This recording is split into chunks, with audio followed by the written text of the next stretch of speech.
할렐루야. 네. 서로 인사할까요? 새해 복 많이 받으세요 하고 서로에게 인사합시다. 새해 복 많이 받으세요.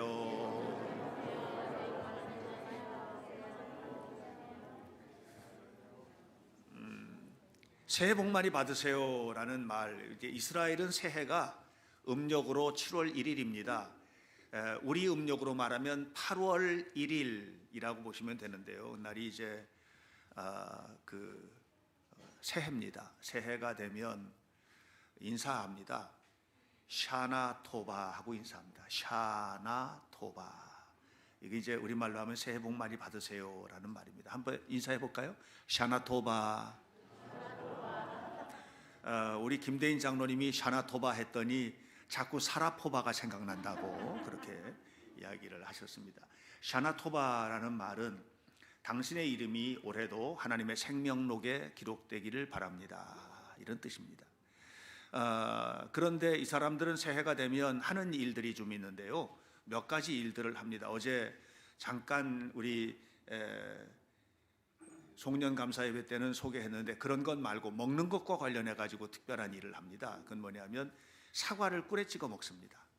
사과를 꿀에 찍어 먹으면 굉장히 달겠죠. 사과도 단데 또 꿀에 찍어 먹으니까 올 한 해 달콤한 일만 가득하길 바랍니다 하는 뜻입니다.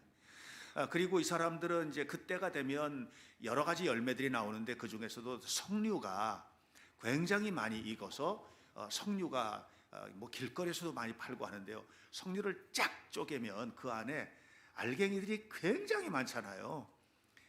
그렇게 하나님의 축복이 당신의 삶 속에 알알이 박히길 원합니다. 이렇게 하는 마음으로 석류를 선물하고 석류를 쪼개서 알을 끓여 먹고 이렇게 합니다. 자, 이 샤나토바라는 말이 신비롭죠? 새해 복 많이 받으세요. 당신의 이름이 하나님의 생명록에 기록되길 바랍니다. 사과를 먹으면서 당신의 한 해의 삶이 달콤함으로 가득하길 바랍니다. 그리고 축복이 석류알처럼 가득하길 바랍니다, 이런 말이거든요. 함께 인사합시다. 샤나토바. 네, 우리 온라인으로 예배하시는 성도님들도 샤나토바, 하나님의 축복이 올 한 해 가득하시기를 간절히 바랍니다. 올해 우리 교회 표어가 붙어 있습니다. 우리 표어를 함께 한번 읽어보도록 합시다. 다 같이 시작. 믿음의 본이 되는 하나님 백성 공동체 현대교회. 믿음의 본이 되는 하나님 백성 공동체 현대교회입니다. 성경 본문의 말씀은 저기 기록된 것 말고 26절 뒷부분부터 조금 더 긴데요, 여러분들 이제 교회 나오시면 다 이게 나눠드리게 되고 오늘 나오신 분들은 다 가지고 계실 텐데 여기에 보면 본문이 기록되어 있습니다. 함께 읽어볼까요? 시작. 너희 중에 누구든지 크고자 하는 자는 너희를 섬기는 자가 되고 너희 중에 누구든지 으뜸이 되고자 하는 자는 너희의 종이 되어야 하리라. 어떤 분이 저한테 이런 질문을 했습니다. 믿음의 본이 되는 하나님 백성이 되는 것과 본문의 말씀이 잘 매치업이 좀 잘 안 된다 하는 그런 얘기를 했습니다. 그래서 제가 설명해 드렸습니다. 믿음의 본이 되고 믿음이 깊어지면 깊어질수록 깊이 낮게 내려가는 것이다. 어디까지? 무조건 섬기는 자리까지. 그리고 어디까지? 무조건 종 노릇하는 자리까지. 이게 믿음의 본이 되는 것이다. 믿음이 최고봉에 오르면 내 삶은 끊임없이 낮아진 거예요. 예수님이 그렇게 사셨잖아요. 다시 말하면 예수님은 하나님이시죠. 하나님의 본체라고 그렇게 얘기했어요. 그는 하나님의 본체시나 하나님과 동등됨을 취할 것으로 여기지 아니하시고, 다시 말하면 높임받고 또 높임받고 또 높아지고 하는 데까지 계시지 아니하시고 자기를 낮춰 종의 형체를 가져 사람들과 같이 되셨고 사람의 모양으로 나타나셨으니 그랬어요. 그러니까 끊임없이 낮아진 거예요. 믿음의 최고봉은 끊임없이 낮아지는 자리에 가는 거예요. 그런데 그렇게 낮아진 골짜기에 하나님이 담아주시는 것이 축복이에요. 네, 산등성이에는 축복이 안 쌓여요. 골짜기에 쌓이는 거예요. 우리가 올 한 해 믿음의 본이 된다는 얘기는 그냥 믿음의 본이 되어서 낮아지고 섬기는 자리까지 가는 것과 동시에 이것을 통해서 우리가 받아 누릴 복에 관한 얘기를 하는 겁니다. 우리 성도들이 믿음의 본이 된 자리에서 풍성한 복을 누리기를 주님의 이름으로 축원합니다. 이 풍성함이 흘러넘치는 것을 다윗은 시편 23편에서 이렇게 고백했어요. 함께 한번 해보시죠. 내 잔이 넘치나이다. 이거는 부족함, 결핍됨, 고갈됨 이런 이미지가 아니죠. 가득 찼는데 가득 찬 것도 모자라서 철철 흘러 넘치는 것이에요. 이것이 올 한 해 우리 현대교회 성도들의 삶의 스타일이 되기를 축복합니다. 이 어디서 오느냐? 믿음의 본이 되는 사람들에게 부어주시는 은혜예요. 믿음의 본이 되는 사람들에게 부어주시는 축복입니다. 믿으시면 아멘. 그리고 이 믿음을 가지고 그대로 살려고 애쓰는 자들은 경험하게 될 것입니다. 간증하게 될 것입니다. 체험하게 될 것입니다. 저는 올해 우리 성도들이 올 가을이 되면 또 추수감사 축제 때 간증도 하고 또 함께 예배나 또는 속회 예배 때 서로 간증을 하잖아요. 이 간증의 내용들이 믿음의 본이 되는 삶을 살았더니 하나님 주신 축복이 이렇게 놀랍게 나타나더라라고 하는 간증으로 가득하게 되시기를 축원합니다. 그래서 이렇게 그 아름다운 삶을 살아가는 믿음의 본이 되는 공동체에 나타나는 건강한 특징이 뭘까? 그 특징이 웃음인 것 같아요. 웃음. 네. 웃음은 행복한 공간에 나타나는 특징이거든요. 올해 우리 교회는 웃음으로 가득한 믿음의 공동체가 되기를 축복합니다. 예. 어느 책에서 제가 흥미로운 글을 좀 읽었거든요. 이런 얘기를 했어요. 그 어떤 공동체에서 그 가족이든 아니면 직장이든 아니면 교회든 어떤 공동체가 정상적으로 작동하고 있는 표현은 웃음이다. 이렇게 얘기를 했어요. 가정이 정상적인 가정이 되면요 웃음이 있는 거예요. 웃음이. 또 교회가 정상적인 하나님의 나라가 이루어지게 되면 그 속에는요 웃음이 있는 거예요. 이게 냉랭한 냉기가 아니에요. 웃음이 있는 거예요. 웃음이. 여러분 부부가 행복하면 미소 띈 부부가 되는 거예요. 그러면 자녀들은 자연스럽게 행복해져요. 그런데 부부가 말끝마다 날선 검을 휘두르고 그리고 뭐랄까 그냥 다투고 강한 얘기들이 오고 가고 하면 그런 속에서 자라나는 아이들은 가슴에 불안을 안고 자랄 수밖에 없어요. 오늘 또 어떤 이유로 전쟁이 터질까 모르는 거예요. 그런 가정이 행복할 수는 없습니다. 교회도 마찬가지입니다. 교회에서 하는 말들 자체나 행동하는 자체나 이런 모든 것들이 매우 자연스럽고 은혜스럽고 서로 이 커뮤니케이션 되는 오고 가는 이런 것들이 아름다워야지 그렇지 않았을 경우에는 힘든 게 되거든요.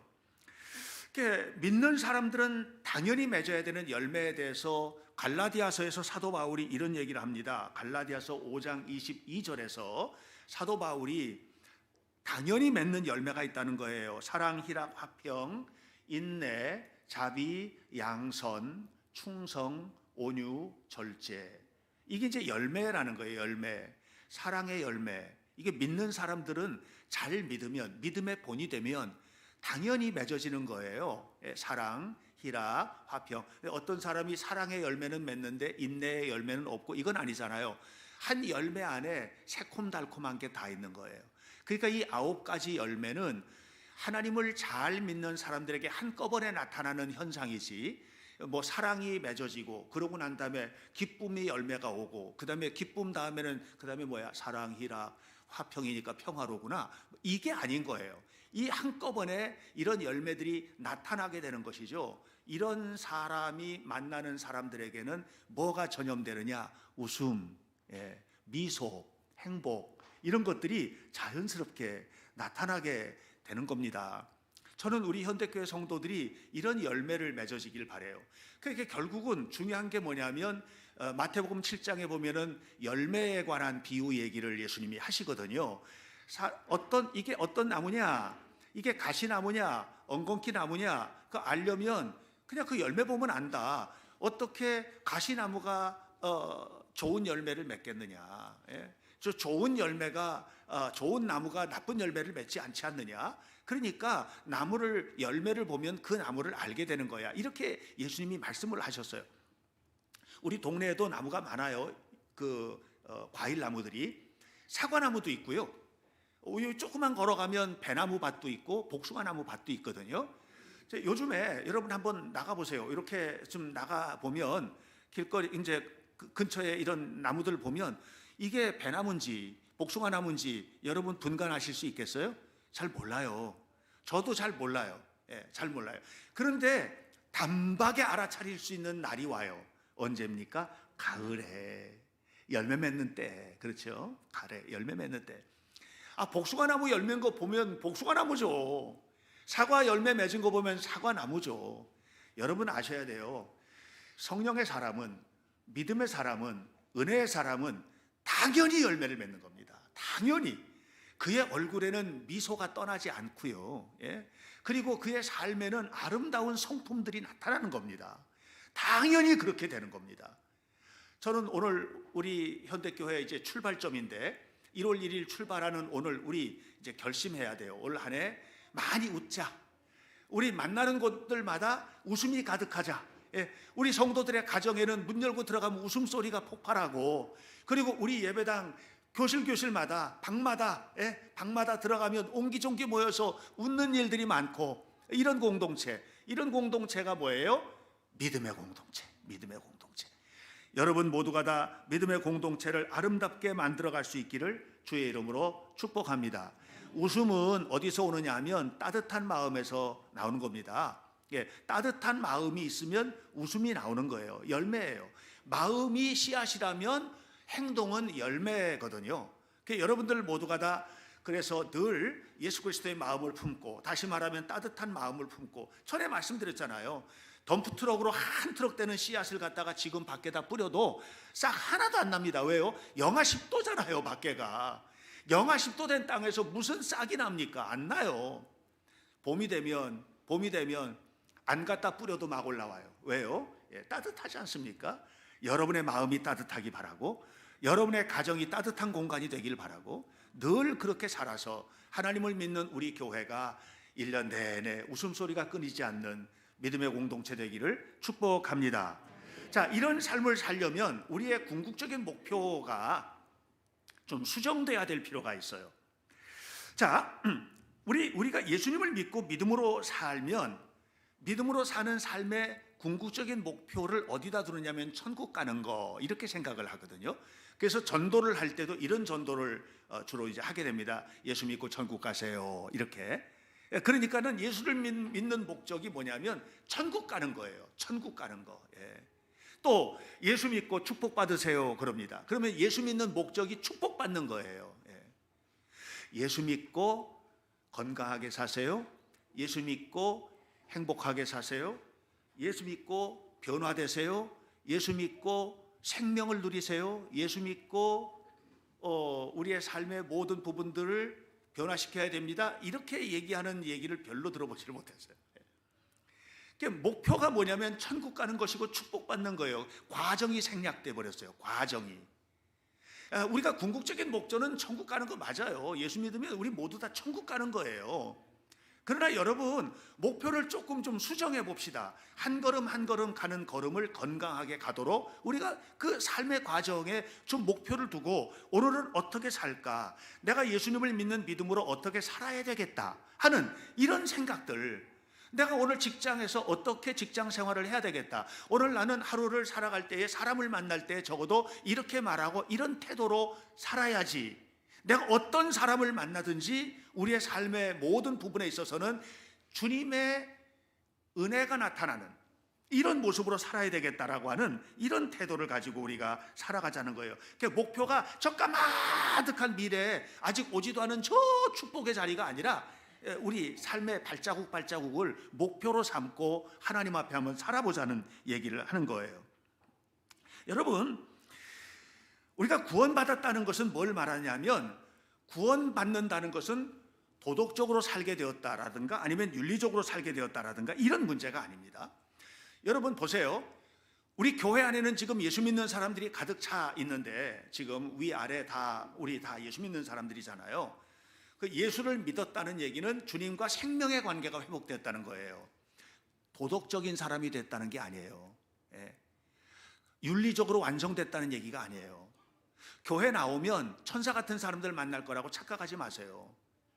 교회는요, 악당도 있고요, 여전히 드러나지는 않았지만 들키면 부끄러워서 얼굴 못 들 사람들도 여기 있을걸요. 예. 우리는 다 알지는 못하지만, 그렇죠? 여기는 천사들이 모인 곳이 아니에요. 교회는 그런 곳이 아니에요. 교회는 어떤 곳이냐? 우리는 여전히 부족하고 여전히 연약하지만 그러나 하나님과 생명의 관계를 회복한 사람들이에요. 그래서 어떻게 해야 돼요? 이제 변화되어 가야 하는 과정을 거쳐야 되는 사람들인 겁니다. 우리는 날마다 올 한 해도 2023년 한 해도 변화되어 가야 될 사람들이지 도덕적으로 윤리적으로 다른 면에서 완전히 완성된 사람이 아닌 거예요. 그러니까 여러분, 교회 다니면서 상처도 받을 수 있어요. 교회 다니면서 우리가 한숨 나는 일도 경험할 수 있어요. 교회 다니면서 힘든 환경을 만날 수도 있어요. 그럼에도 불구하고 포기해서는 안 될 이유가 있어요. 그건 뭐냐 하면 우리는 지금 이 과정을 거치는데 주님과 생명의 관계를 회복하고 주님께서 주시는 생명의 길을 걸어가는 사람들이라는 것을 잊어서는 안 됩니다. 근데 믿는 사람이든 믿지 않는 사람이든 이걸 잘 모르니까 우리가 흔히 죄 그러면 죄를 도덕적으로 죄 짓는 거, 윤리적으로 잘못한 죄를 짓는 거, 이걸 죄라고 생각을 하는 거예요. 성경에서 말하는 죄는 그게 아니에요. 하나님과 끊어진 게 죄예요. 하나님과 끊어진 거예요.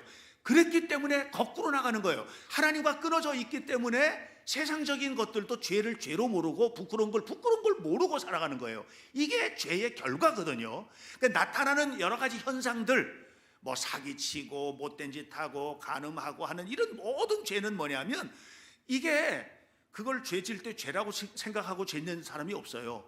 그걸 행복이라고 생각하고 죄를 져요. 못된 짓을 하는데 이거 하면 나 죽어, 절대로 안 하면 안 돼, 이게 아니라 그게 너무 좋은 거예요. 왜 그게 좋을까요? 하나님과 끊어진 거예요.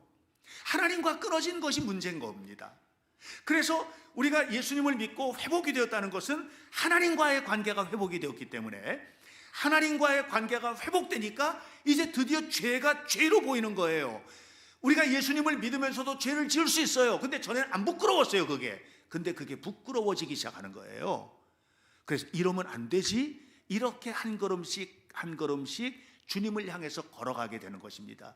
이것이 뭐예요? 성숙이다. 결국은 구원받은 사람은 하나님과의 관계가 정상화되는 것이고, 하나님과의 관계가 정상화되면서 죄를 죄로 아니까 전에는 아무한테나 퍼부어도 나 뒤끝 없어 그러면 됐거든요. 나 원래 다혈질이야, 나 뒤끝 없어. 그러니까 그래, 난 당신과 사이에서 무슨 다른 아무런 원한도 없어. 그랬는데 상대방은 다 뒤집어 썼잖아요. 지금 이거를 아무렇지도 않게 생각했는데 이제는 그게 아닌 거예요. 내가 한 말 때문에 상처 입은 상대방도 헤아리고요. 아셨어요? 예. 내가 하는 행동 때문에 아파하는 아내의 마음도 헤아리고요. 예. 전에는 부모가 자녀에게 하고 싶은 말 다 하고 살았거든요. 어쨌든 폭력적으로. 근데 그것이 자녀들에게 어떤 아픔을 줄 것인가도 생각하고요. 이게 뭐예요? 하나님과의 관계가 회복되면서 깨달아지는 것들이에요. 그래서 목표가 바뀌는 거예요. 예수 믿고 천국만 가면 돼가 아니라 예수 믿고 나는 어떻게 살까? 이게 목표가 되는 거예요. 예수님을 믿는 나는 어떻게 살까? 이런 목표를 가지고 올 한 해 살아보자. 오늘 하루 나는 어떻게 살까? 내가 교회에서 맡겨진 직분을 어떻게 감당할까? 나에게 주어진 모든 삶의 자리들을 어떻게 잘 이루어 나갈까? 내가 많은 사람들에게 어떻게 웃음을 선물할까? 이런 것들이 우리 하루하루의 목표가 된다면, 그러면 우리 공동체가 믿음의 본이 될 것이라고 저는 확신합니다. 그런데 중요한 게 있어요. 이게 쉽지가 않은 거예요. 그래서 따라서 하세요. 노력해야 한다. 많은 사람들이 생각하기를 그냥 예수님을 믿고 그리고 성령의 은혜를 받으면 그러면 이런 모든 문제가 해결된다. 그러면 원수도 용서하게 되고 또 봉사도 하게 되고 헌신도 하게 되고 성령 받으면 돼. 그래서 성령 충만 주옵소서, 성령 충만. 그러나 여러분 아셔야 돼요. 성령을 받는 것까지도요, 노력해야 돼요. 가만히 있으면 받아지는 게 아니에요. 가만히 있으면 변화되는 게 아니에요. 거기에는 뜨겁게 하나님을 찬양하는 찬송도, 하나님 앞에 모든 것을 맡기며 기도하는 헌신도, 기도도, 예배도, 이런 것들도 결국은 어찌 생각하면 노력들이거든요. 노력들이거든요.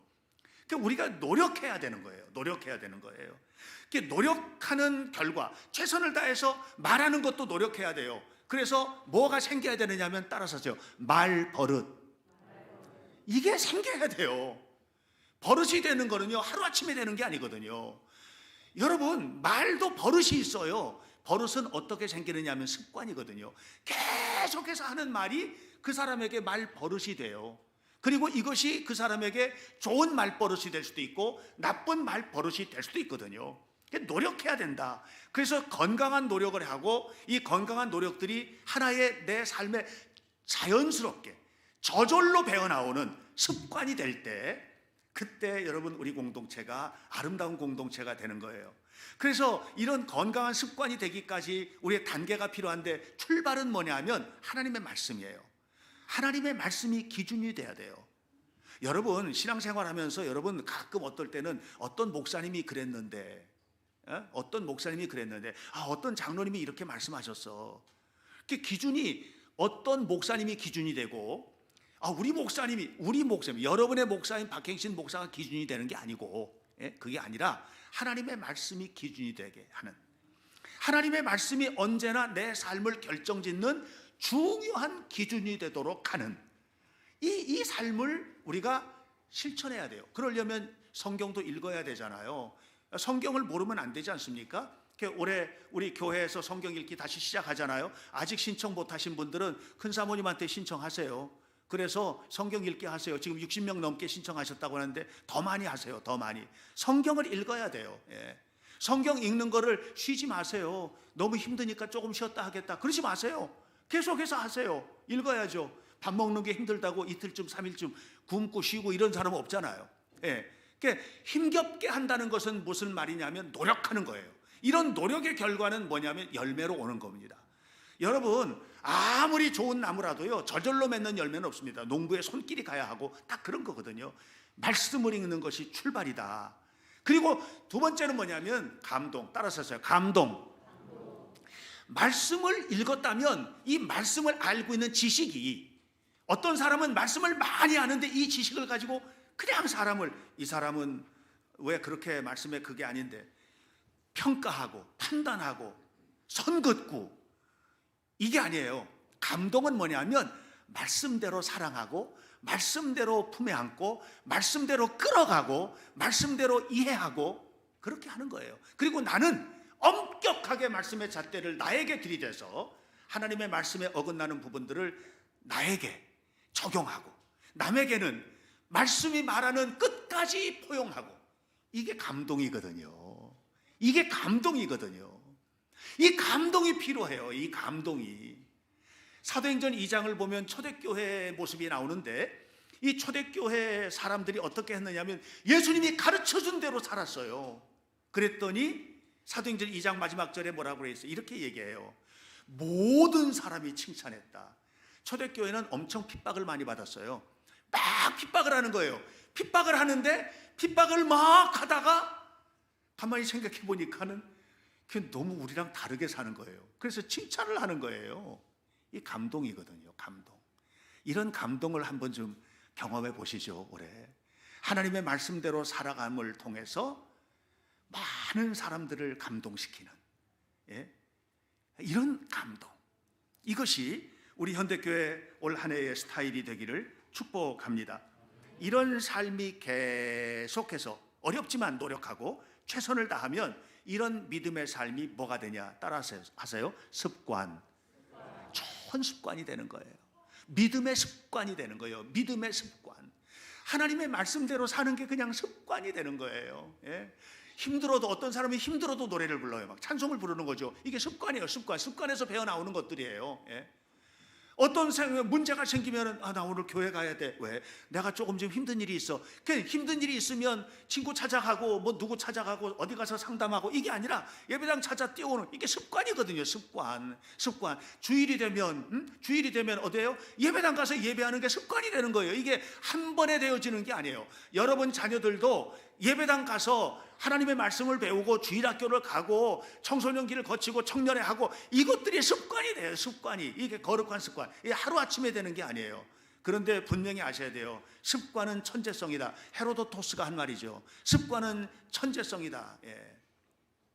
저는 그 말이 너무너무 좋거든요. 너무 좋아요.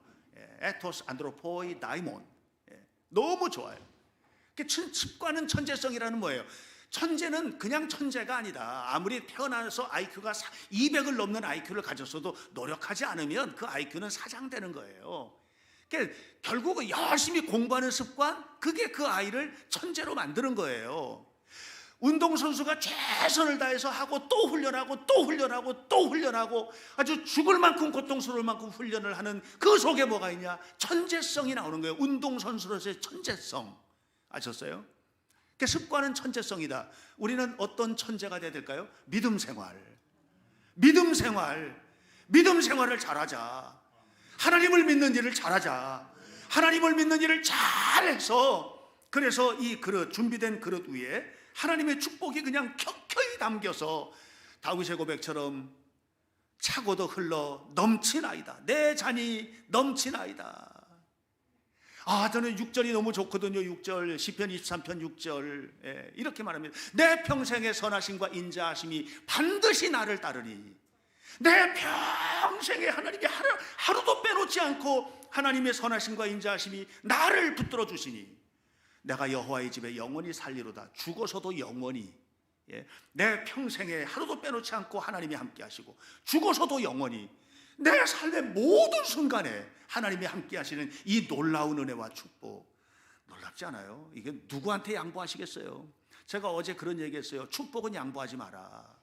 축복은 양보하지, 다른 거 다 양보해도 좋아. 축복은 양보하지 마라. 축복은 양보하지 말고 받아라. 그리고 나눠줘라. 남이 받은 축복 이렇게 슬쩍슬쩍 얻어먹는 사람 되지 말고 엄청 축복을 받아서 모든 사람에게 나눠주는 이 폭발적인 축복의 역사가 우리 성도들에게 있기를 바랍니다. 그러려면 어떻게 해야 돼요? 믿음의 본이 되는 삶을 사셔야 돼요. 이런 사람에게 하나님 축복하시니까. 다 같이 따라서 하세요. 믿음의 본이 되자. 옆에 사람과 인사하십시다. 믿음의 본이 되는 삶을 살겠습니다. 따라서 하세요. 믿음이 습관이 되게 하겠습니다. 그렇게 살아서 여러분의 삶 속에 베푸시는 하나님의 축복이 가득하시기를 주의 이름으로 축원합니다. 기도하겠습니다. 하나님의 은혜를 감사합니다. 우리의 삶의 모든 부분에 함께 하시는 주님께 영광을 돌립니다. 하나님이 날마다 함께 하시고 하나님의 역사하시고 축복하시는 삶을 살기를 원합니다. 올 한 해 믿음으로만 살게 하옵소서. 너희 중에 누구든지 크고자 하는 자는 너희를 섬기는 자가 되고 너희 중에 누구든지 으뜸이 되고자 하는 자는 너희의 종이 되어야 하리라. 이게 잘 맞지 않는 얘기 같지만 우리 주님께서 하신 말씀임을 우리는 알고 있습니다. 하나님 최고로 복을 받게 하시고 그리고 끊임없이 섬기는 삶을 살게 하옵소서. 우리 성도들 한 해가 복되게 하시고 모든 문제가 해결되고 모든 역사의 주인공이 되는 아름다운 성도들이 되게 하옵소서. 예수님의 이름으로 기도하옵나이다. 아멘.